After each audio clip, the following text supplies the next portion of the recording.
சினிமாவுக்கு வந்திருக்கேன்னா எதை எடுத்தாலும் எந்த தொழிலில் ஈடுபட்டாலும் அதை சிறந்து விளங்க வேண்டும், அவரும் வாழ வேண்டும், மற்றவர்களையும் வாழ வைக்க வேண்டும் என்ற நல்ல நோக்கம் என்பதை மிக அழகாக சொன்னார். அதே போல டாக்டர் மனோஜ் என்னுடைய குடும்பத்தில் ஒருத்தர். அவர் இப்போ பாபி பாலச்சந்திரனும் எங்கள் குடும்பத்தில் ஒருத்தராக இணைஞ்சிருக்காரு. இந்த ரெட்டத்தலை அப்படிங்கிறது சிறந்த டைட்டில். அதாவது 2 அப்படின்னாலே வி ஃபார் விக்டரி, வெற்றி நிச்சயம்.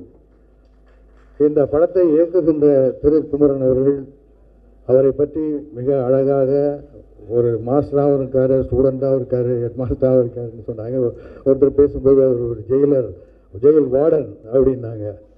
உண்மையிலேயே அவர் கடுமையான உழைப்புக்கு பிறகு மிக அருமையான ஒரு நல்ல கதையை தேர்ந்தெடுத்து இன்று தூங்குகிறார்கள். அவருக்கு என்னுடைய வாழ்த்துக்கள்.